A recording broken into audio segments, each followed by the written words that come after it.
What if I were to suggest that you play a key role in the awakening world? And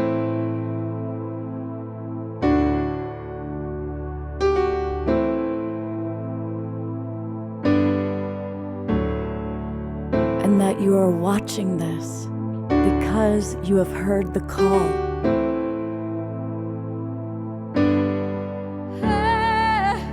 We can start right now by opening our hearts and minds.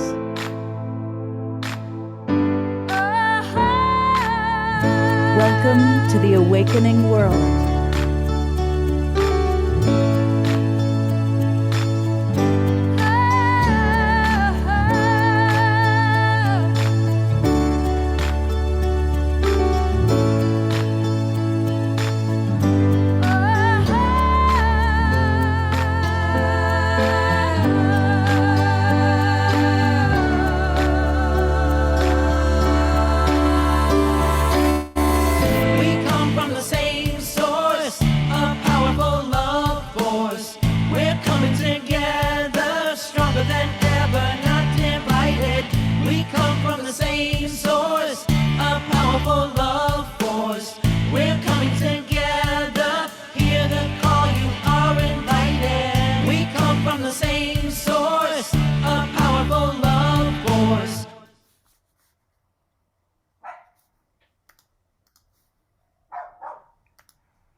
Good morning, everybody. I am Love Coach Scott Katamas, and no, that's not Love Coach Scott Katamas. That's Maureen St. Germain.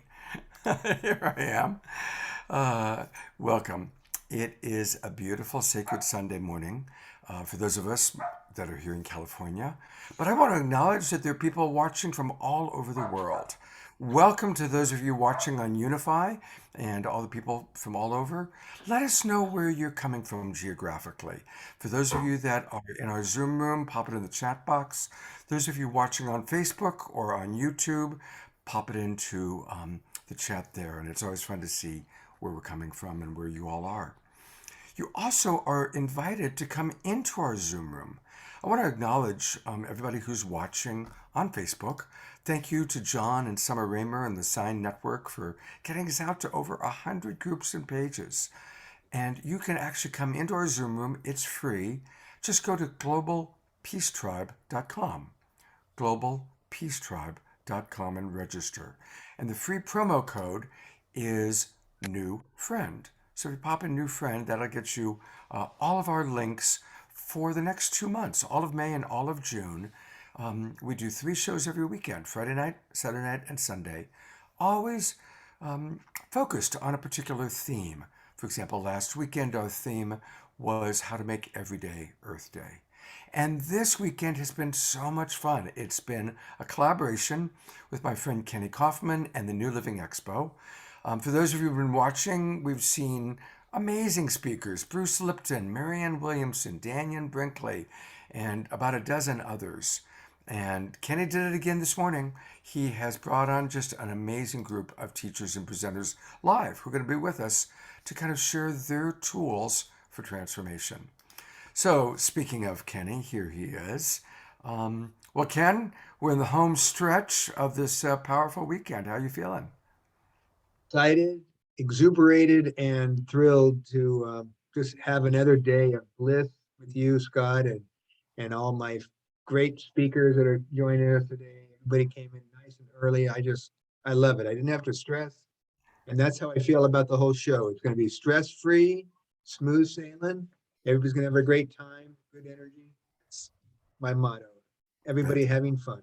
Yeah, absolutely. And again, for anybody who doesn't know, the New Living Expo takes place next weekend in San Mateo. That's just south of San Francisco, north of San Jose. And it's going to be, for so many of us, the first time in 2 years that we can hug each other. It's like, it's going to be a hug fest, I think. And so, and it's an amazing event with over 100 speakers, 200 booths, and the opportunity to meet in person a lot of the people you've been watching live on Zoom. I want to briefly just show you who our guests are today, And then Maureen St. Germain is going to lead our opening kind of meditation and connection time. We've got with us John Gray. And many of you saw John when he was on Saturday Night Live a few times. And he's a big friend of the Global Peace Tribe and, of course, a best-selling author. And also really someone I've always looked up to when it comes to relationships. John understands about relationships in a very powerful way. So it's great to have you with us, John. Thank you. Thanks. Happy to be here. And we've got Lisa Barnett, who is a new friend for Global Peace Tribe, but it's great to have Lisa with us. And we're going to meet her and learn all about her. Here's Suzanne Ross. You've seen her on some of the Saturday Night Live and Global Peace Tribe shows. And Maureen St. Germain. And I'm going to put the full focus on Maureen because she has offered to lead our opening early morning drop-in time. So thank you, Maureen, and please take it away. Very good. So I like to do a morning prayer every day, and it sets the stage and tells our vibe, our source, and everything in between, our unseen helpers, that we're on the side of moving our consciousness closer to our divine self. So I'm going to share with you a morning prayer that's in one of my books, and I invite you to join in. I'll say it slowly so you can say it after me if you wish. I ask for the full expression of my highest self to be ever present with me this day. I ask for the masters, teachers, and guides of me to be ever present this day. And I ask that they be given full access to my four lower bodies. So take a moment and imagine your physical body, your mental body, your emotional body, and your etheric body lining up, kind of like a combination lock. And that they're in full alignment so you can be in full alignment with your higher self. I offer myself in humble gratitude in service to the Great White Brotherhood, legions of 100% white light, and all beings of 100% white light who are working with me. I ask that this divine guidance assist me and allow me to pursue my soul's highest purpose in this lifetime with the most evolved appearance possible that expresses in the kindest, most generous, and gentle way. Amen. Thank you so much. I'll just kind of continue to breathe that in for a little bit. I'm going to bring all of our presenters on for a moment here. And again, let us know where you're from. Already, people have let us know. We've got people watching from Spain, Ecuador, Tel Aviv, Victoria, British Columbia, California. So it's pretty fun. We have truly a global audience. And there is Karina, who is the woman behind the great man. So thank you for being with us, Karina.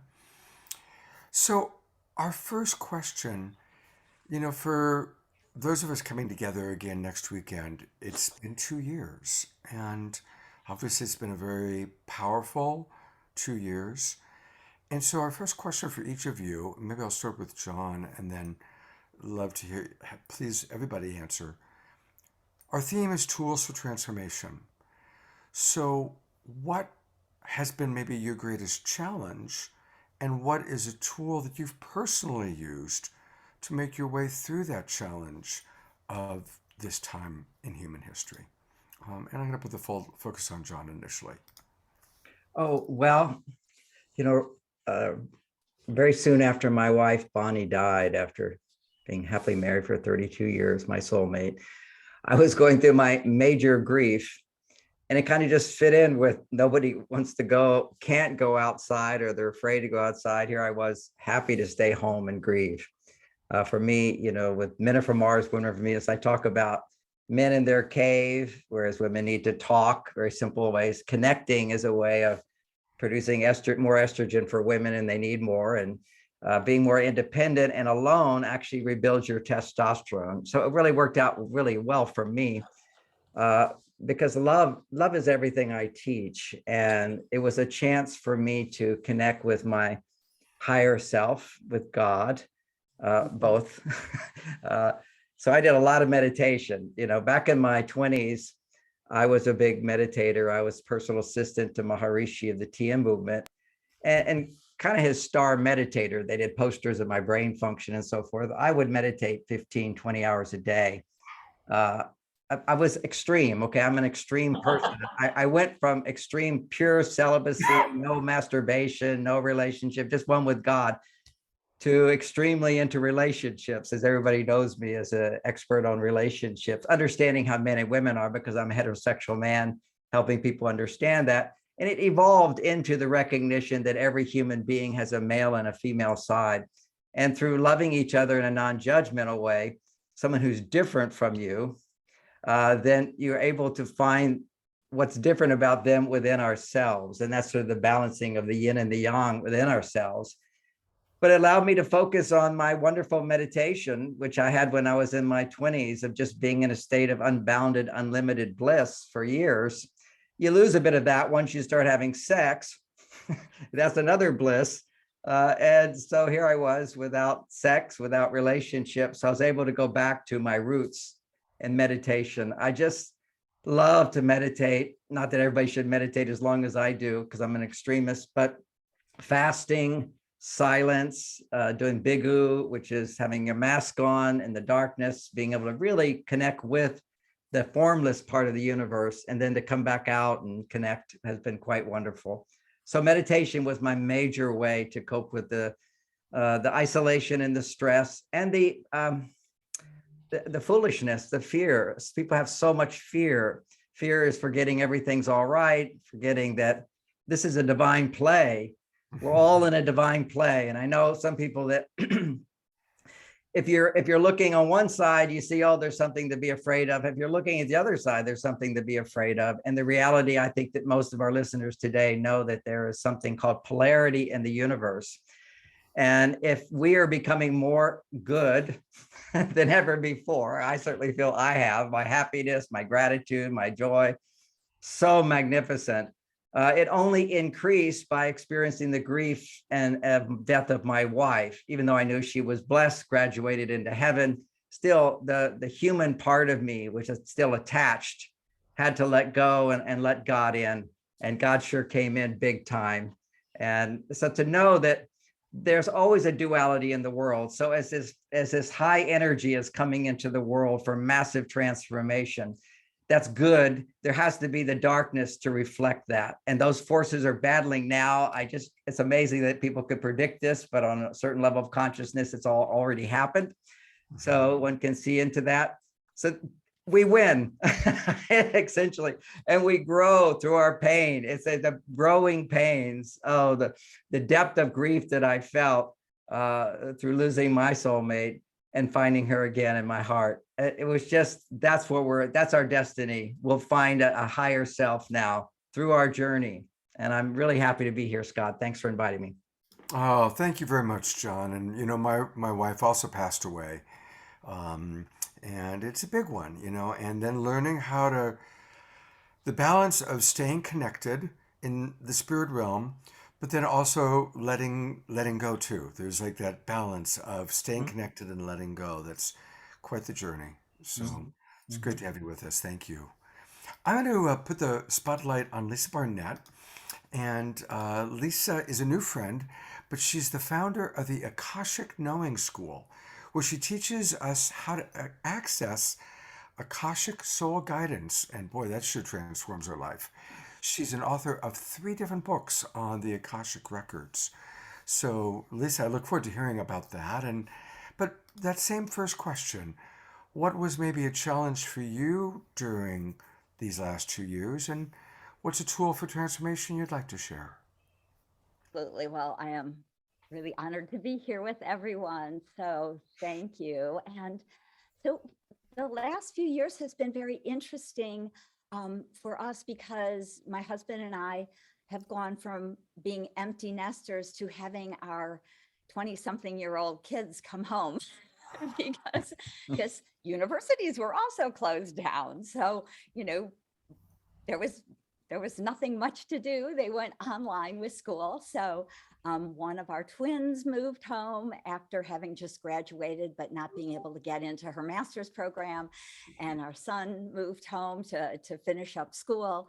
And so it's been lovely. I just, I love my kids and feel so blessed to have 3 beautiful soul family members in my life. And of course, my lovely husband, who we've been married now 31 years, I guess. And so being able to welcome the children back home, to learn to deal with them as adults, right? It's a whole new thing. So that's been very interesting. But of course, to me, being able to access my own Akashic records every day and ask the record keepers for guidance, ask for some help and support in kind of even shifting my own consciousness back into being a little bit more maternal, because I tend to love working 7 days a week. I'm very, very blessed to be on a soul path of sharing the Akashic wisdom with humanity. So that really guides most of my days. But what I found was the record keepers have given me many simple, just beautiful tools to use. And one that has been really helpful during these last few years, I call the infinite connection.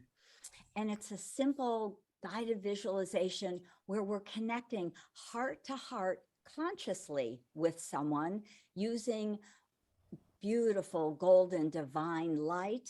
And so when you're sending that divine love from your heart to their heart, and it becomes a flow, it's very different than courting someone, especially because we usually do that unconsciously. We can connect heart to heart and share that love. And even though, of course, I don't tell my children I'm sending them divine love, I notice the love coming back. I notice it being shared in a beautiful sort of way. And all the people I don't get to see, I didn't see my 93-year-old father for almost 2 years during COVID. And he's only a 20-minute drive, but we all wanted to stay safe. So just sending that beautiful, divine, golden light heart to heart with him and with all of my friends and family members that I didn't get to see really filled up my heart and kept us beautifully, energetically connected. Oh, fantastic. Thank you. It's interesting that both you and John started off with kind of really connecting to higher source, that which has so many names. You've mentioned Kenny and Karina, and we're going to, of course, see Maureen and Suzanne in a moment, but I'm going to put the spotlight on Kenny and Karina. Oh, nope, yep, there she is. Surprise you. Just wanted to give you a chance to reflect a little bit. Any responses to what you've heard from John and from Lisa? Or if you want to answer that question, what was challenging? Well, I know it was challenging for Kenny, was trying to get the expo going and then having to postpone, and trying to get it going and postponing. But what's a tool that you both use to make it through that experience in that time? Sure. I'll be very honest and I'll say, of course, I don't know any other way really.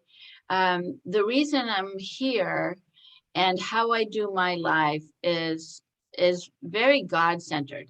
I don't mean to sound, special or anything, but, after going through a 20-year eating disorder, I'm 30 plus years over it now, and a couple brain surgeries and a couple, blended family with a couple, difficult situation there for 20 years. I mean, I have come to believe that God doesn't put me in any situation that I can't learn from and that I won't become a better person for going through. So it really, really helps me deal with absolutely everything, and I know I made myself very, very unpopular with these fancy, highfalutin, very wealthy friends of ours from Washington, D.C., when I said that God had a reason for what was going on. And, so I didn't hear from them. again after that. But that's okay because it's my belief system and people may not follow me, follow my belief system. But so that really helped me go through it. And then our relationship, because there was time all of a sudden, there was an opening. There was an opening to look at what is really going on with us. And, you know, we had a lot that we could have improved over the years, but it just, life was just so fast, and you have the kids and life and the expo and being bi-coastal, my East Coast, 3 months out of the year, we're on the East Coast, so I can do my seaweed art, which you have to come and check out, please. I'll have a booth. And so, you know, we were just kind of doing life, but, you know, not really as together as we could. And so it just happened that COVID really, really helped us slow down, look at our relationship, heal our relationship, and actually we have given birth to a whole new relationship. We are in a completely different place that we were in 2 years ago. That's beautiful. And Thank you. I want to acknowledge that, because as a relationship coach, that's not always what happened. A lot of people, I mean, I think everybody was forced to be home. And for some couples and families, they grew closer. And for other couples and families, the hard stuff, the things that maybe they hadn't been dealing with, whatever it was, alcoholism or loss of trust, came to the forefront. And if they worked on it, they grew closer. But other couples didn't work on it, or they struggled with working with it. So I'm celebrating that. And the other thing I just want to acknowledge is how important it is for us not to make enemy images out of people who have different beliefs than we do. It's so important for the red people to at least try and understand the blue people, and the blue people to try and understand the red people. And for us to really end this polarization. You know, we see this war in Europe and we say, oh my God, war is terrible. Well, we go to war in our relationships when we make somebody wrong for liking a different political candidate or having a different belief system. So, you know, I'm feeling sadness that your friends had that experience, and let's just all learn from that to not do that. Let's just not do that. So thank you. And I'll add to that, you know, Karina always says, she goes direct, and her direct is going to the beach. That's her higher power, you know, in her best state. And I love that because, you know, for me, higher power is really so much in control, more and more. I think this last 2 years really made me a believer in higher power that I didn't really even believe that much of it before. But I'm reading a book now about the universe and how it's all interconnected. And it truly blows me away of how we are all interconnected. We are all one, the love, and how this whole cycle of the earth and the people and everything's so interconnected, and the other galaxies are out there. I mean, it's all this one thing that I think it's, for my brain to try to comprehend that, it's like crazy thinking, but you know it exists. And at the same time as you got to like hold the space, like I hold the space for the expo, hold the space that is all happening outside of ourselves, but it's all happening at the same time. And we are part of that existence. And it's just amazing. It really is. You know, I want to get to Suzanne and Marine, but since you brought that up, I love this little thing. Deepak Chopra was on our show recently, and he pointed out something amazing about the most ancient spiritual texts that have survived are the Vedic scriptures, written about 7,000 years ago in Sanskrit. And in the Vedic scriptures, God, known as Brahman, is assigned 26 principles. Fast forward 7,000 years to today, and our highest form of science is quantum physics, which of course has established that we are all part of a unified field of ever-changing molecules and ever-changing energies. And the scientists have assigned 26 principles to the unified field. And those 26 principles perfectly correlate to the 26 principles assigned to God in the Vedic scriptures 7,000 years ago. So our most ancient spiritual wisdom and our most modern science is saying the exact same thing. It's what Kenny just said. We really, truly are all one. That is God. God is this incredible ocean of life that we're all a part of, and it's pretty amazing. And now we're the awakening world. So now we're really waking up. We Thanks are to awakening. you, Scott, bringing this up forward for, over 2 years. And, it's great that we got a chance to kick that off 2 years ago. And look what we're doing now. You never thought it was going to last this long, right? No, Kenny helped get Saturday Night Alive started with Deborah Giusti and I. And we thought, people said, hey, that show's really cool. Can you do it we thought we'll do it during the pandemic. Everybody, remember when you thought the pandemic was going to last a month or two? Anyway, thank you, Ken, for getting it started. And here we go. And it's a wild ride, and we're going to see where it takes us. Speaking of a wild ride, I get to introduce Suzanne Ross next. And Suzanne is a wonderful friend. She is going to be at the expo like everybody you're seeing today. But she does amazing adventures in Sedona. And in fact, we're talking about doing a retreat together in Sedona. I'm excited about that, Suzanne. She's also an author and a tour guide and just clearly a consciousness explorer. So, Suzanne, what tool for transformation do you want to share with us today? Well, thanks so much, Scott, for having me on. And thank you, Ken, for inviting me to be part of the new Living Expo. It was interesting here in Sedona during the pandemic because there was really only maybe 6 weeks where the streets were rather empty as everybody was sort of in shock over this idea of a pandemic. But then because we offer outdoor recreation here, people started flooding in from all over the country to come and have an outdoor experience together in Sedona. And I have the privilege of being able to offer spiritual journeys into these sacred vortex sites. So as part of a company, Sedona Mystical Tours, that offers spiritual journeys in these sacred vortex sites, I was very busy taking all of these people who were really, in a place of needing some guidance in this earth shifting event and trying to understand how this earth shifting event was affecting their lives and why, and how they could respond in the best way. And many people lost their jobs, or their jobs took on a different form. Some people moved into a laptop lifestyle, which allowed them also to travel.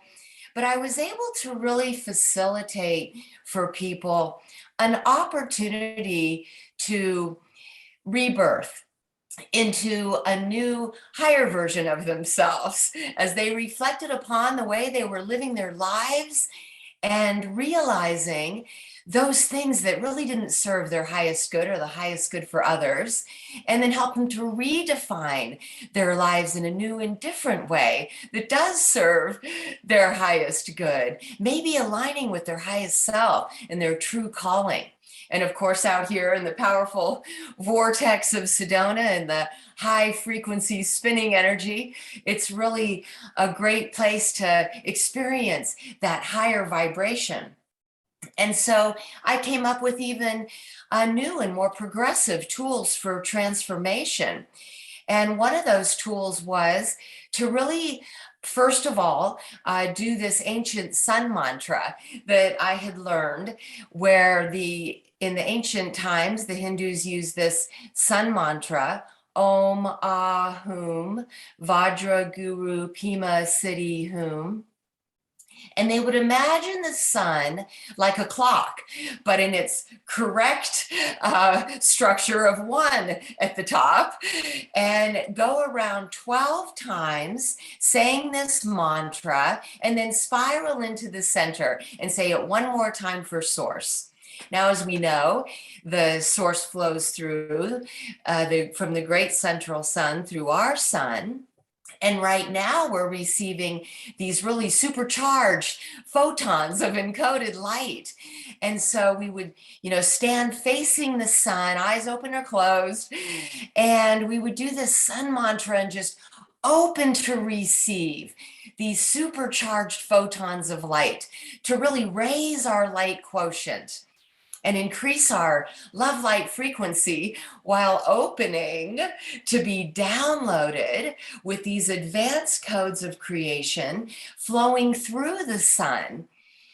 And it really made a powerful difference for people during these experiences. Now, we would take this source light, allow it to flow in through our crown, pour into the earth, so that we could send these powerful high frequency source light, almost like liquid love, into the ley lines of the earth, so that it could spread throughout the earth.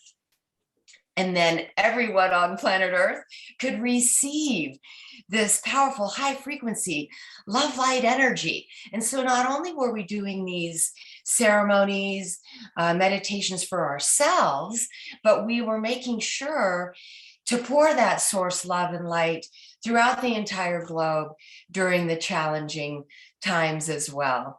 And so I really feel most connected to source when I'm out in nature, when I'm out in creation, and so have created many ways for people to experience this profound sense of oneness with all that is, because you're out in it, you're out in the creation. And then, of course, doing really high vibrational, high frequency practices. Also focused on spiritual technology. And so really kind of tuning into those higher chakras of the Merkaba, time translation vehicle, and, seeding consciousness within the Merkaba, and even going higher into the oversoul and into the omni brain to, become part of the neural network of the one great mind. And so really kind of using these spiritual technologies as well, sort of, as an alternative to the AI technology, coming in, and give people a choice so they can choose spiritual intelligence over artificial intelligence that's being perpetuated upon us at this time. I see John's coming in on that for a minute. I just love that. When you look at one side of it, you've got the technology, but doesn't believe in God, doesn't have the experience, and they want to unify us under one central AI experience. And then you've got, it's like, it mimics on a godless perspective. What we're experiencing is finding our oneness through love, through respecting, through honoring, through sharing, and creating complexity through will. Because our design, the plan is to consciously co-create with the divine source of life. And you can't consciously co-create if you don't have will, which is the whole idea. Is free will allows us to make mistakes, which is human, and learn from those mistakes, which is divine. And to take away people's ability to make mistakes through control, separates us from our ability to take responsibility through our own free will, to recognize every time something happens that doesn't feel good, we have a responsibility to shift our thinking, to shift our behavior using this new technology, which is coming into all of us. That was part of what I was sharing is my long meditations. I have for me, it's a 32 levels that I work on, and teaching people how to move through each level, each dimension. And I never had that before. I would just go into oneness with the divine, but now to create a step, and we're all doing it in little different ways. Amazing. The shift, the perspective you just made is go from the technological, non-heart-centered, non-God, divine-centered, and the same objective on a level where humans are controlling you, as opposed to the divine gives you the freedom to align yourself through our suffering, to correct our thinking, to heal our hearts, and align consciously with that force which is creating all and created us. Wow, I just love what you said. Thank you. Boom. Oh, thank you, John. I appreciate that. And it's true. The tech giants are now creating these concepts about immortality through technology. Yes, it's and uploading their brains into avatars, right? Or uploading their brains into robots so they can live forever. And it's like, we already live forever. Exactly. We're already immortal beings. They're leaving out the divine source. So beautiful. So beautiful. Yes. Thank you both. I do want to hear from Maureen. We haven't given her a chance to respond. And so I'm putting the spotlight on Maureen for a moment. And boy, what an amazing start to our show today. Maureen, what would you like to add in terms of a tool for transformation? Well, my life changed dramatically when COVID hit because I was a traveler and I was traveling all over the world to teach Akashic Records classes, Merkaba classes, and how to connect with your higher self, and also teaching No More Karma, which aligns totally with what John and Suzanne were saying. Sometimes I think Suzanne and I are like on, both of us elevating this information in equally important ways. And I salute you for that. So I had really a big chance to stop traveling. I was, a million miler and was traveling, like I said, all over. And then I switched everything to online classes. So the first thing I did was offer probably 40 free sessions with me, 40 Akashic Records readings with me and spaced out over a month. So 10 every Thursday. And I actually got an email from someone saying, "You sold out in 20 minutes. And it was unbelievable to me that there were that many people who desperately needed time to get into the Akashic Records. So we began teaching, we had been teaching online classes all along, but we compressed it into a very powerful, we call it fast track, Akashic Records fast track. And I have a very unique system. Lisa and I are aligned very closely. At one point we studied together, and she took a certain avenue, which is very powerful and important.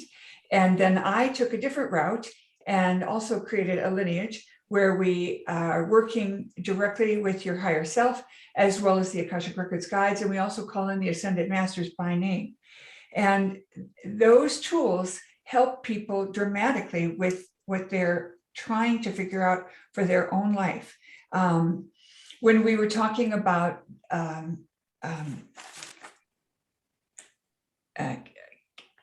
Karina, the a beautiful spouse of Ken, I taught people a phrase, a tool to say when someone has an opposing view, I champion your right to hold that belief as long as it pleases you. And you would be astounded at how people react. The very first time it came out of my mouth, I was with a man who said to me, I can't figure out my connection with you because I feel so strongly about you. And I said, well, maybe we were together in another lifetime. And he said, oh no, I'm a devout Catholic. I don't believe in reincarnation, blah, blah, blah.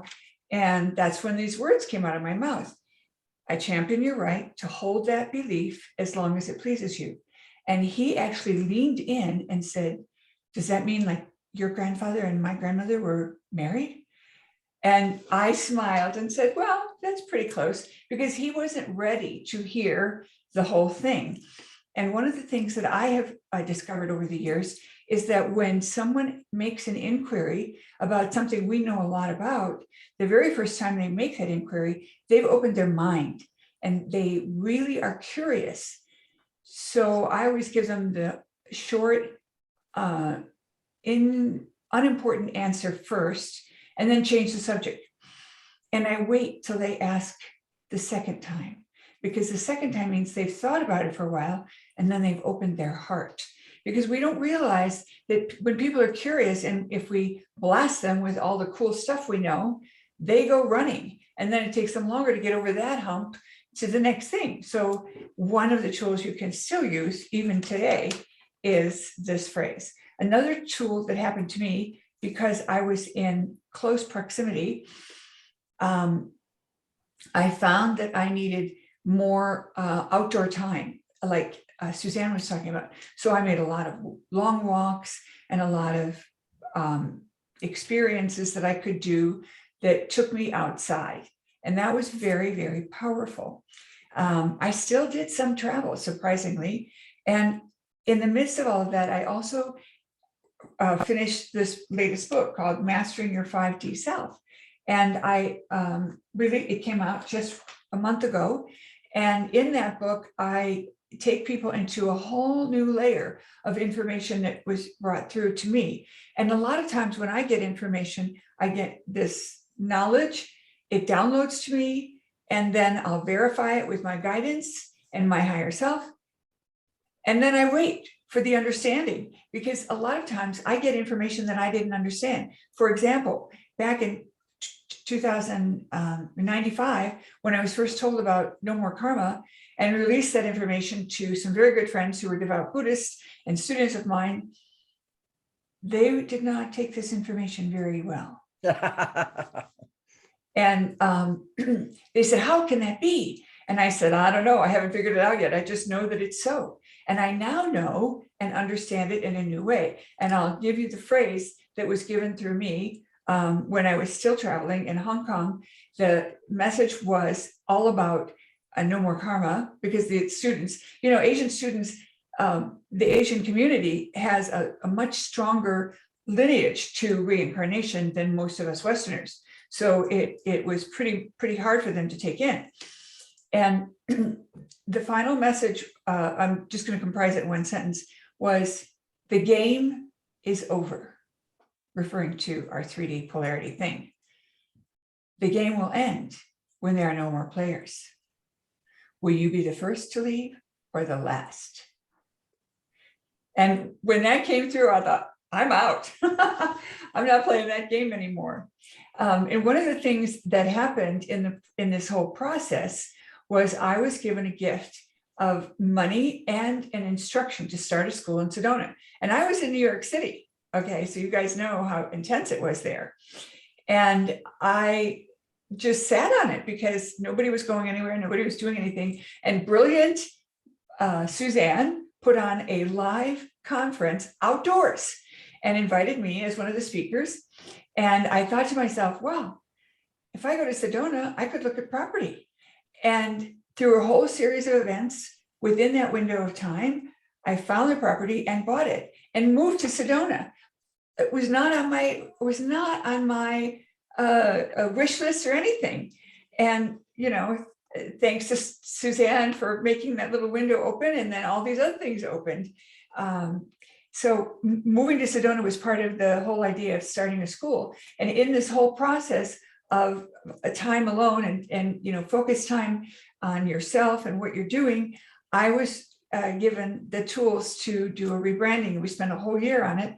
And so now my quote brand is the St. Germain Mystery School, and I am hosting other teachers and bringing opportunities for other teachers to bring their messages to interested parties. And so I want to close with one more statement about two things. I think today or yesterday was the birthday of the Buddha, and it's being celebrated by many traditions in India. And that's why I'm wearing this Indian costume in honor of that.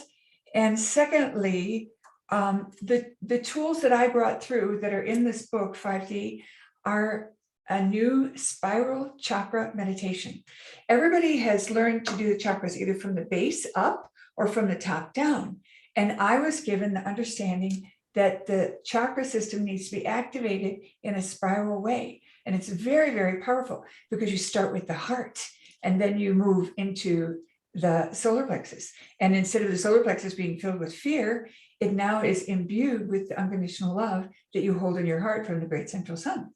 And it continues on like that. And it's a remarkable tool, and we've gotten incredible results. And we finally want to offer to you that these tools are available when you get my blog. I have new information on my blog all the time. And of course, in the book, if you buy the book, we have a special gift for you online where you can get some of these things for free. Well, thank you so much. And I got a request. People are asking if you could put into the chat box that opening prayer, and then also the phrase about championing the right, the exact words of championing the right to hold a different belief as long as it serves. Okay, And I'm happy to. thank you so much. I've got a question, and I'm going to start with you, John. Obviously, everyone on this panel is very far along the path of connection through meditation or through the Akashic records or through whatever, to higher self, to higher source. What would you say is the proper balance, if at all, if it's even needed, of developing our spiritual self, developing our higher self, but also playing whatever role in dealing with the challenges of our planet? Because obviously there's big challenges. And so how do we develop that without it becoming a spiritual bypass to avoid responsibility for playing our world and helping to create a sustainable world? Does that? Yeah, I see what you're saying. I think a lot of people use the world's problems as a distraction from their own. Simple as that. And I wrote a book once, one of my books is called How to Get What You Want What You Have. And I talk about in there the secret of since there's so many now, of having it all. Okay, to have it all in life. All my dreams have come true and more keep coming true. And I'm a good example of that. I'm a spiritual, I'm materially successful. I'm emotionally successful. I'm happy and fulfilled. And I'm 70 years old and I have an active sex life. Okay, so well, what more can you want on one level? Okay, so and I say that now at 70, I go, look what I've accomplished. Okay, I'm not trying to ego trip, but I know how I did it. And I did it by not letting distraction rule my life.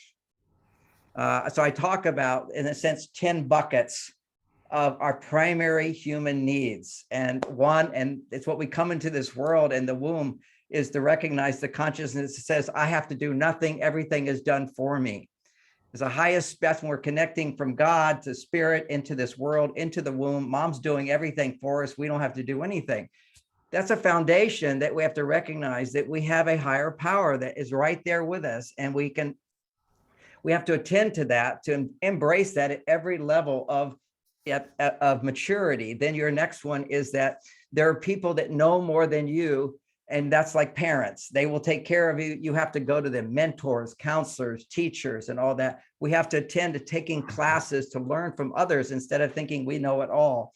Then comes a child 7 years to 13 years old. Around that time, it's very important to establish safety. There are rules. And when you follow rules, the world is safe. And that would be playfulness, games. So in my life, there always has to be room for games and playfulness. Having teachers in my life, having God in my life, that's 3 buckets. I'll quickly go through the other, which is then you become like a teenager. You need to belong to your group. Your sense of sexual identity is very important. And I'll just toss this in. I respect the beliefs of others if it pleases them, but you can't even know your sexual identity biologically until puberty, which natural unfoldment is a boy increases 10 times more testosterone at puberty and begins to develop his identity as a sexual being, as a masculine being. And a girl, she has a huge surge of estrogen, starts having her period, and now she has the hormones that we identify with femininity. So we can't even know our sexual identity. Then that goes through our teens, through bonding with others and learning and teachers. What you do is as you evolve, you have to keep spinning all those plates, kind of like the Chinese acrobats. There'll be a man on stage and he'll start spinning a plate and it'll go automatically. Then he spins another plate and he spins another plate, but then he's got to go back and spin the other one and spin the other one. And then he moves on to spinning the 4th plate, which is self-realization. Once we have a sense of sexual identity, then who are we beyond our sexual identity, which is our soul? That's personal growth. That's self. Who am I? Ramana Maharshi. That was my stage of, this is self-sufficiency. We're not looking to anybody for anything. We have to find the source inside ourselves. That's our 20s, which we can also say very simply is self-esteem. Then you move on from self-esteem around 28 years old. That's where most people get divorced if they got married sooner, because they have a sense of, wait a second, I've been giving up who I am. I want to be in a relationship of equality and respect and intimacy. And that becomes the world of romance, love, sharing, and building a foundation of 2 people in cooperation and harmony who can then make a baby, which is around 35 to 42 is where we learn unconditional love. And that's a very important lesson to learn. And I use those things all along is to keep applying unconditional love. Having children or a garden or a pet helps us to develop unconditional love. Then you move into your 40s, which used to be called the midlife crisis, where people would go back and try to fill up the buckets that they didn't fill up on the way up. So the thing is to keep the balance of as we evolve and mature. And some people just never mature beyond their own selfishness and whatever. And so we have to have an awareness, but we don't even get to the world until we're really highly mature beings. First, at the midlife crisis, what we have to do then is be a win-win situation in service of our community through work, which also serves us. So it's you get to the win-win. It has to be, everything has to be win-win. And I remember trying to set up businesses and whatever, going to my lawyer to write up the contract. He says, I can't write a win-win contract. My job is to make sure you get the best we can get out of the person. That's the corruptness of our community in the world. We have to have that win-win. I get paid, but you get what you want. You get paid, you do something for me. It's that reciprocity on a financial level becomes very important at that stage. Then we have, beyond that is politics. Okay, now you're around 49 years old. You're capable of learning so many lessons in life where you can start thinking for other people. And you start thinking for other people. And once you start thinking for politics, how we should all live together in harmony, now you can go beyond that to the next stage up, which is taking care of the planet. And then you're taking care of the cosmos. And then you no longer depend on God, but God depends on you to bring light into the world, which is the light workers. But you can be a light worker and completely repress all those other things. And your power to do that becomes diminished. Our power as human beings is to bring the light down into an integrated human being who has love and intimacy, who has self-sufficiency and self-esteem. So anyway, that was my long answer to, I think it's a distraction for most of us. If we can try to hold into that, our spiritual development, our personal growth, along with intimacy, along with health and vitality. Actually, that was when I skipped. It was around 50, 55 is where, once you're beyond 55, 56, 57, when you get together with your friends, you're talking about your health. Oh, I got this, I got that. That's what we really need to focus on it. But we can have a little bit all along the way, but our main focus and development has to be at different stages. And to be teaching children about global warming, I think is abusive. They should be worried about being in a safe, playing games and having joy and having fun and teaching them about sex. Are you kidding? They're not able to comprehend that at that stage. And it puts them way more adult than they are. You know, what is it? The Steiner schools, they're really good. They teach children according to their level of evolution for that stage. Mythology, we live in a dream world. And now scientifically, we know up to 7 years old, you don't even have certain frequencies in the brain to think. Basically, we're in a trance state, we're in a hypnotic state, we're in a dream state, we're producing theta frequencies in our brain as children, and we just absorb history. Because our parents absorbed their parents and their parents. And now we have to come down, bring the light, shine the light on our limited conditioning and transform it. And that's part of our job here at different levels of consciousness. Boom. Let's just breathe all that in. Brilliant. You know, it's interesting. Bruce Lipton was on Friday night and he said something very similar, John. He was talking about the first 7 years. We are just running patterns. We're just watching our parents and watching the environment and running the patterns of what we see. Something kind of fun, and then we'll go on to other, but Dorina, who's with us from Ecuador, shared something with you, John, in the chat box. She says it's also World Laughter Day. And so to celebrate with the good humor, here is a new take on your wonderful book, Men Are From Mars, Women Are From Venus, which, by the way, best-selling book of the entire 1990s. But here's the new tech age version of it, according to Dorina. Men are like Bluetooth. He's connected to you when you're nearby, but secret for other devices and women when you are away. Women are like Wi-Fi. She sees all the available devices in men, but chooses the strongest one. That's great. I love it. I love it. Very playful. Really lovely. Very playful. Yeah, good job there, Dorina. And I just let me underline how important it is for us to laugh every day before I do my breathing exercises. I start with, it's such a good thing, smiling and laughing. It's so simple. You know, there's the smiling yoga and laughing yoga, but I always, you can't even get the full breath into your body until you're fully laughing, belly laughing when smiling. Now go into your meditation or do your breathing exercises. And I love those funny, that was a great thing. I have to try to remember it. It was really good. It's in the chat box, so you Okay, can, all right. and I'll copy it and send it to you as Oh, well. that's very nice. Very nice. Absolutely. Well, okay, so here's I want to just invite everybody who's watching, whether you're on Facebook or in our Zoom room. Now's the time. We've got just about 30 minutes left, so time for a few questions. So here's a question to any of you who want to respond. There's a school of thought that ultimately this is a dream world. And again, all of you have cultivated through meditation or through the Akashic records or through, the deep work you do in Sedona, a connection to the big picture, a connection to the divine. So where do you stand on the idea that it's ultimately a dream within a dream within a dream within a dream? And to what degree do we create our own reality, and to what degree are we all about surrendering to the greater cosmic dream? And that's a question that I kind of filtered from one of our one of our Facebook readers. So who wants to tackle that one?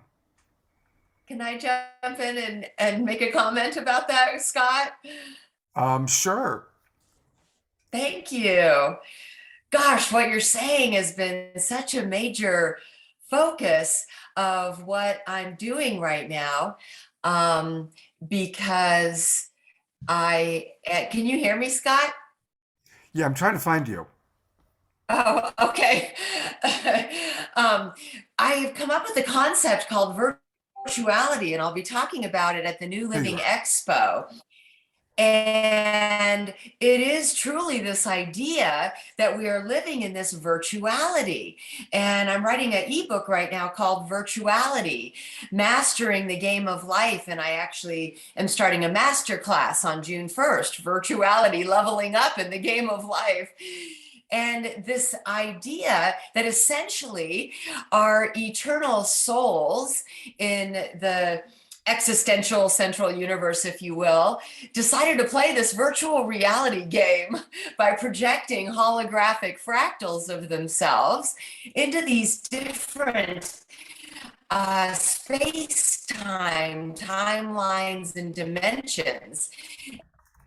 And so they started playing this video game called Space Time by into these timelines and dimensions, and as such sort of play this virtuality game, giving their avatars free will choice, but at the same time their avatars all streaming the consciousness from their eternal source.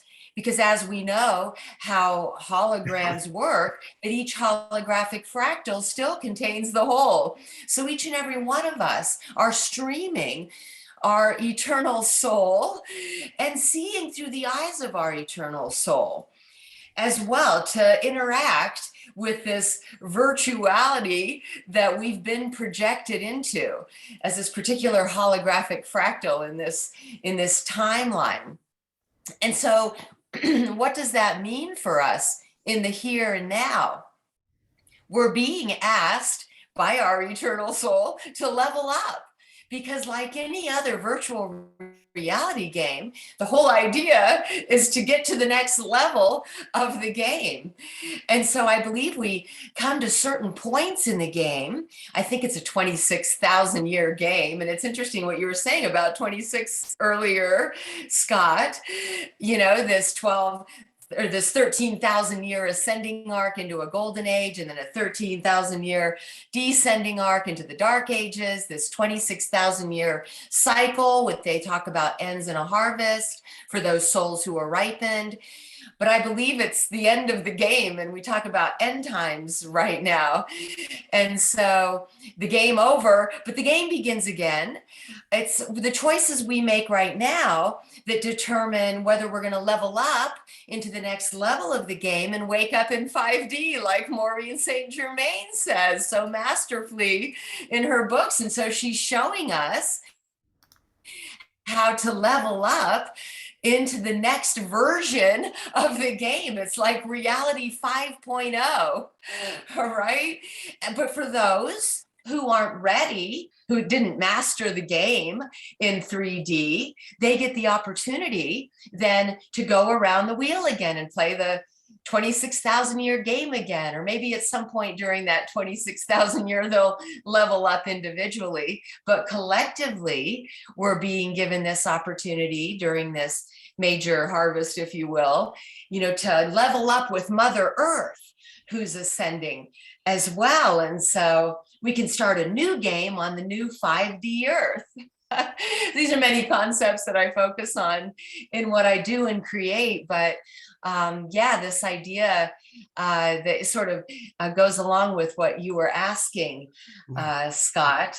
And also I think it gives people like myself, who does multidimensional soul reunions, and Maureen St. Germain and Lisa Barnett, reading the Akashic records, what we're doing is we're seeing through the eyes of the eternal soul, who is projecting all of its avatars into all these different timelines and dimensions. And as such, we can peer in to any one of them when we see through the virtual reality glasses of the eternal soul. Beautiful. Thank you, Suzanne. And I've brought your fellow soul sisters, Lisa and Maureen, on because I think they each have something to say as well. So I'll jump in here and say, I have been teaching about the 3 Earths since 2009. And when that information first came through, once again, I wasn't exactly sure what was going on, but over the years, I've been able to make sense out of it. Now think about it, that's almost 30 years ago. And 11 years ago, sorry. The idea of 3 Earths is quite simple. There is an ascending Earth, and that's what most of us are on that channel. And then there is the do-over Earth, and that's all the people who refuse to change, but are good people. So they get to keep doing it over until they get it. And then there's the crash and burn Earth. And those are people who we may be part of and observing or even interacting, but that group is going to slowly fade away. And one of the things that people don't realize is that every decision we make in 2 ways. So, or actually 5 ways, but the primary decision and then the not decision both get acted out. So we talk about the road less traveled, but if we make a decision, let's say, to go to an event, but we're conflicted about that because we're going to miss something important that we thought was important, we actually make 2 versions of ourselves. One version does the event, that's the one we recognize, and then another version will show up and create that alternate scenario. And I began to observe this in the alternate reality in meditations, where I could see myself in the other decisions that I didn't choose and how they played out. And it involves other people. So for example, when a husband and wife split and one decides that they want the divorce, but they still have a lot of guilt about how that's going to affect themselves and their family and each other, they continue to fund the alternate version of the reality. And so as long as we're attached to these judgments, we're going to participate in some of that crash and burn scenario. And then we'll fade away and our participation fades away. And the same is true with the do-over Earth. We get to interact at the ascending Earth level to be available to help those who are transforming themselves into their most evolved self and allowing themselves to expand their consciousness. Because so many people have a narrow version of what the reality is and want to expand, but they're not willing to change their basic parameters. And this is where we get into what I call cognitive dissonance. We've all had cognitive dissonance when we learned about sex education. How can this be? And oh my God, it takes 2 people to make a baby and all of the stuff that goes with that. Well, what I propose is that you learn to accept cognitive dissonance at all times. So when something comes in that you don't like, or you don't believe, or you don't approve of, you put it on the back burner. And you just say, you know, that's very interesting. I don't get that. It's not really in my ability to understand right now, but I'll put it on the back burner and maybe it'll come back, circle back. And what happens if it is a belief or a system or a thing that you're supposed to pay attention to, you'll get confirmation. You'll get experiences that reinforce it, or you get another person that brings it up. And so it finds its high water mark. And I think that's very special. Beautifully stated. And I appreciate your ability to take a pretty complex way of seeing the world and life and making it easy to, or easier to comprehend. So thank you for that. And thank you for your decades of service to raising consciousness. Thank you so much, Maureen. I look forward to seeing you next time I come to Sedona. Lisa Barnett, we haven't heard from you for a little bit. Is there anything you'd like to add? Absolutely. So one of the things that I've been seeing and working with as much as possible is a lot of group healing. So I try and jump on Facebook Live every week or so to do group healing, because what the Akashic record keepers have been saying to me is that we as ancient, wise, divine souls created this 3D world to have this experience. So we literally consciously dropped down from the 12th to the 8th to the 5th to the 3rd to have this very, very unique and, for many of us, challenging experience. And at this time in history, what we're doing is, because there's so many light workers on the planet, and I believe all of the bigger ancient souls who helped to create this matrix that we're living in are here helping us release it, unwind it, rewrite it. You could say it in many different ways, but often the way I see it kind of visually when I'm doing healing work is almost like the netting, if you imagine that pulled the earth into a 3rd dimension, is being released so that we can start to raise our vibration as Gaia herself is awakening. And because we're on a sentient planet, riding on this beautiful being who is becoming awakened, I really don't believe there's any way that we can stay on this planet and not awaken. So I know that lots of people will leave and maybe return again. But I also believe that if we stay on the planet, that we will absolutely awaken, because if Gaia is awake, it will push us into that vibrational state of awareness and awakeness. So what I'm seeing is so useful for so many of us is to consciously start to unwrite the old patterns, to like get out of the old stories, release that energy. Again, forgiveness is phenomenal for all of that, compassion being in our hearts, remembering that we truly are these ancient and wise souls, and that no matter who may have hurt or harmed you in the past, they too are playing this game. They are playing a part. And we often wrote soul contracts with each other to live out these challenging relationships so that we can learn as a divine and infinite soul, so that we can raise our consciousness and energy. And eventually, and my guess is it will probably take longer than I'd like, I'd like this to be done in the next 5 years, but I'm figuring, well, maybe I'll hang around for another 30, we'll see. But that it will take us this time to rewrite and shift out of this 3D matrix. And my intention is to live through that 5th, 6th, and hopefully even 8th dimension, because I believe that is really where I can foresee us going in the not too distant future. I'm certainly hoping that my 26-year-old twins get to experience that 8th dimensional life here on Earth. So that is absolutely one of the ways I am accessing the Akashic record keepers and energy in the quantum field to help us rewrite our old stories and unwrite some of these old programs that are holding the matrix in place. Wow. Well, thank you. And we're at the point where I want to start letting people know how they can get more of each of you. And for Lisa, her website is akashicknowing.com, and you've got a master class that's about to start, I believe. Yeah. Right.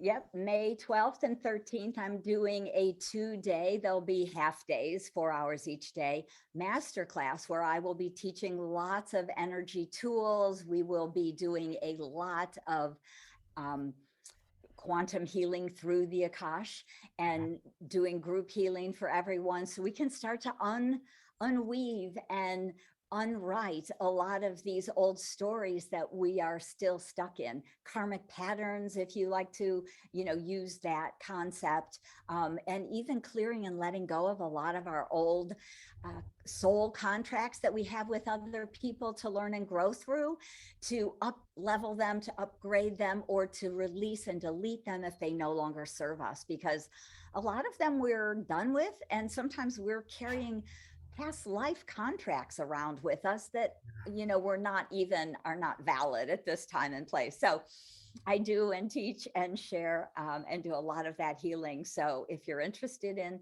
getting more of that information, I'd love to have you join me in the masterclass on May 12th and 13th. Fantastic. That sounds great. And again, that's at akashickknowing.com/masterclass. Lisa, it's so good to have you with us. Good to meet you. And I'll look forward to seeing you in San Rafael. Oh, fabulous. Thank you, Scott. Hey, John Gray has something to share. I asked the question about a dream world. He's got something to share about dreaming, and I'm eager to hear what he has to say. Well, I thought about it for a little bit, maybe a less esoteric description of, is this world a dream world? I think everybody's dreaming their world. I counsel men and women for 50 years, and they're always just imagining their partner to come from a different place than they really are. So that's what it is. Whenever you're upset with someone, you're imagining them to be worse than they are. And whenever you're in denial, you're imagining things to be better than they are. And, there's a part of our brain, which is fun to talk about, which is the prefrontal cortex. And the prefrontal cortex, when there's blood flowing to the left prefrontal cortex, you're optimistic.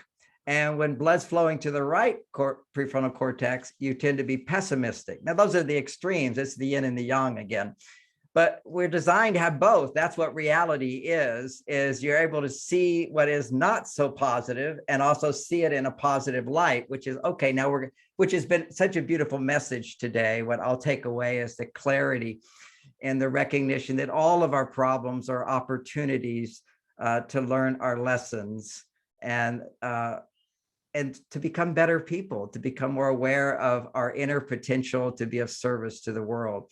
But if people could just hold that one thought, really, we're just dreaming our partner doesn't love us. They're not there for us. Some of the simple things I pointed out, like when men go to their caves, oh, he doesn't love me anymore. If a woman's talking and complaining, he's like terrified. Oh my God, she's not going to love me unless I explain to her why she's wrong. And another takeaway for me is a really sweet one, which I liked a lot, which was about, I honor or I champion your different belief from me as long as it pleases you.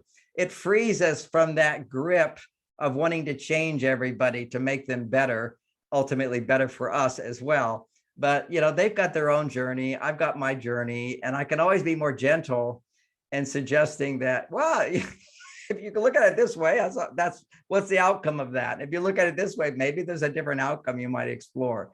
Because I am in the business of not just allowing everything. I'm in the business of pointing out to people why they're suffering and why their children are suffering and why their lives are miserable. I have to give them a clarity of, when you're thinking this and you're doing this, this is going to be the outcome. And as long as it pleases you, do that. But the reality is that I've observed, I could be a little less dogmatic in my ideas. I tend to have to draw a line, on a certain level, there's a cosmic battle going here, which is, are we all the same or are we different and the same? We don't have to all be the same. The idea of a university was unity in diversity, is the recognition that we are all different and yet there's a oneness in all of us. And how does that show up? And we want to honor that. And so, my whole thing is to show the obvious diversity of this biological reality of men and women. And yet within that, to see that there's a whole range of men and there's a whole range of women. And I guess my most recent book, Beyond, is called Beyond Mars and Venus, really helps us understand the biological reality, which is not so much a dream state. It's affected by our dream state, but it's the biological reality. When I feel I'm successful, my testosterone goes up, and men need 10 times to 20 times more. To maintain intimacy and sexual desire for my partner, I need to, in her presence, have my testosterone soar to 20 times higher than a woman's. Wow. And for a woman to feel romantically inclined towards a man, her estrogen levels in his presence need to soar 20 times higher than a man's. I mean, these are sort of biological realities. Whether you want to dream that they don't exist, they are really, this is real world. I can dream that this table's a dream, but if this chair's a dream, but I sit in it, it's reality. And we have to integrate, our higher esoteric knowledge and also live amongst the third dimensional world here, which are realities. And yet impressed upon the reality of the third dimensional world, we are dreaming. We're always dreaming. I'm not good enough. People don't love me. What do they think? I can't be as successful. I have no purpose or meaning in life. These are all our imaginations, but coming into reality is when we're suffering. And I'm grateful for the pain in my life, because then I can be aware of where my thinking is off, where I'm imagining things to be worse than they are, or my lack of aliveness is what happens when people imagine things to be better than they are. Aliveness. We want to bring those two things together and look at reality of this third dimensional world from a higher consciousness that says, yeah, if you're thinking like that or you're doing like that, you're going to suffer. So do you want to keep choosing suffering, or do you want to choose a different way of thinking? And so that's our power of self-awareness of our pain, and then being able to let it go back. And in honor of Buddha, his birthday today was the Four Noble Truths, which is everybody's suffering. Okay, life is suffering until you realize that the second level, which is what causes the suffering, is you. Nobody's causing your suffering. It's you. It's the way you're thinking. It's what you're doing. And so when you become aware, it's about me rather than everybody else is making me suffer. It's me that's causing my suffering, how I'm reacting to this, and how I could change the way I interpret this dream in such a way that I can let go of the suffering. And then I get to a place where I can now, cause and then release by being aware of pain rather than suffering. Suffering is the resistance to feeling the pain. When you feel your pain, which is emotional pain, you have to question, why am I doing this to myself? And that's where you see the cause of your suffering, then you get the release from it. And then you find out what's behind the pain is the part of you that's being frustrated, which is a desire to love and forgive and be compassionate and be of service and be selfless. And that's the sustained state where you're able to find that current of flow that allows us to bring forth our divine purpose in this world, constantly growing by noticing, once again, I'm a little off track here, kind of like riding a bicycle. You go left and you self-correct. You go a little to the right and find your balance, left to balance. And every time you get better and better at this. That's our journey on this planet. John, that's so beautiful. And I've been learning from you for decades. I've coached about 1,000 couples now. And I want to share with you a way that I described something you referenced a few minutes ago. I playfully say Scott's first commandment is, thou shalt not react to the interpretation of what another person is saying or doing. Because as you know, that's where most of the fights begin. One person reacts, oh, I sent you 3 emojis and you only sent me 1 emoji. You don't love me as much as I love you. We react to an interpretation, and that's how it all gets started. Let me, since you said that, one more thing on arguments, because that really destroys relationships, is where we start getting nasty with each other, raising our voice, behaving like monkeys. You know, monkeys can't communicate, so they have to raise their voice louder. So we have to like be there for each other, but we do have this button that gets pushed. We should be responsible with it. I just want to say something I've been doing lately. I've been saying to some of my clients, I say, now I want you to join the John Gray cult just for 3 months. I don't own your life or whatever, but just play along with these ideas and help reprogram your brain.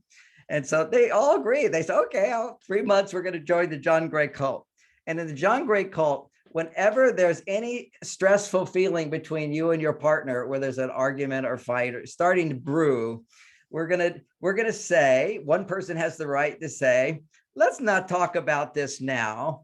And now let's take a few minutes to express what we're grateful for, what we appreciate, what makes us happy, and our own, what we're proud of about ourselves. So just shift the gear, because as soon as you get negative, you got to come back to the positive. You got to use the other part of your brain here.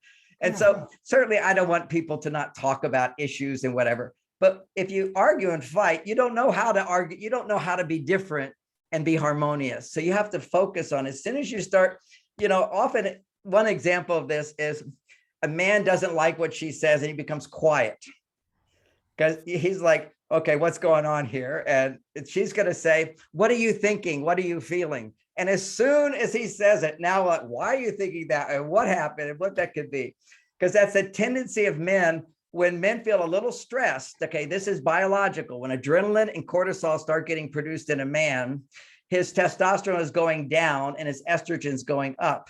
So he needs to detach a little bit, which increases testosterone. Detachment is testosterone. Attachment is love and connection and so forth. But under stress, women's basic, well, under stress for men, if they're getting too emotional, getting angry, his tendency will just to be pull away a little bit, pull away. And women love connection. That produces the estrogen that they need 10 or 20 times more. So it's kind of like, what's going on? So she wants to go in there and say, well, what are you thinking? What are you feeling? And as soon as what he's thinking and feeling is not harmonious with what she would like to hear, we're now into court. Why are you thinking that? And why are you feeling that? And what's going on here? So just for 3 months, let's just call it John Gray cult for 3 months. I'm not a cultist, okay? Live your own life. But if you're arguing and fighting, let's not talk about this now, because we're members of the John Gray cult. We just look at the positive and look at what we're grateful for, what we're happy with. And now you're retraining your brain at times of moderate stress to go to the positive part of you. So you're not dreaming everything's worse than it is. Moving from reptile brain reactivity and survival into frontal lobe responsiveness, where the empathy center of the brain is and the observer part of the brain is. This is for everybody, but John, you probably would enjoy this story if you don't know it. I love it. The Dalai Lama recently allowed brain researchers to hook up electrodes to his brain, and they tracked the synapses. And at all times, regardless of the stimulus, his synapses were firing up here, never back here. Even at the end of the research, John, when they showed him photographs of Chinese soldiers burning down a Tibetan temple and asked him, what are you thinking? What are you feeling? Synapses still fire up here. Finally, they asked him, how do you feel when you think about Chinese soldiers raping or even murdering Tibetan people? He got very quiet. Synapses continue to fire up here. And he said, it reminds me that I must pray equally for the Chinese as I do for the Tibetans. And that's the Dalai Lama version of the John Gray cult. It's making that commitment to shift from our reptile brain reactivity, which is the old paradigm, it's the old survival-based reality that our ancestors have been living in, into where we really are going, which is living in thriving, living in compassionate understanding for us all. So thank you. And I want to let people know how they can get more John Gray. And it's, of course, his website is marsvenus.com, where he is offering how we can understand the opposite sex for free. So yes, we definitely want to get those tricks. And That's again, my daughter, by the way. you know, you brought that up before when you were on Saturday Night Live, and I love that your daughter is teaching with you. That's very, very cool, and she's beautiful. And Uh, she's an amazing teacher. Uh, if you go to the courses right up there at the top, she is uh-huh. our most popular courses. You know, my stuff's a lot of it's free, but how to get your me time for women is how to learn to be happy while you're in a relationship without depending on the man for your happiness. Then you become much easier to be happy. His job is then to make you happier. And so what she does as a woman is explores all of the different brain and hormone state, the brain states, relationship states that regulate your hormones. There are certain times you need to be on your male side, certain times you need to be on your female side, and for progesterone, you need to be on both. So she's got a expertise on all that. So it's wonderful for women to take that class. It's our most popular class. Yeah, you know, the majority of the people who watch this show are women. So I'd love to have your daughter on the show sometime. So maybe we can arrange that to happen. That'd be wonderful. Maybe she just did her first class with me live. Uh, and that was called How to Be Most Attractive to the Opposite Sex. And it was quite wonderful. You know, we have so many classes. All our blogs are quite wonderful. So much information there. I welcome people to join us. It's wonderful. But I'll John, tell you today, I've been inspired by, I forget who it was that said, I think it was Maureen, or somebody was saying that they decided to do one day and do a whole bunch of counseling sessions for free or readings for free. So I'm thinking about dedicating one day to doing 15-minute sessions with me. You know, marriage is a difficult thing, challenging when people have these problems. So to do a 15-minute session is meaningless unless you have really good ideas to set people in the right direction. So that's all I could be able to do is help people in the right direction. You can't solve all their issues in relationship. Because see, most people solve their relationship issues, but just not being in a relationship. That's the only place you can actually grow big time is when you're with somebody who pushes your buttons and allows you to see the ugliness inside of you.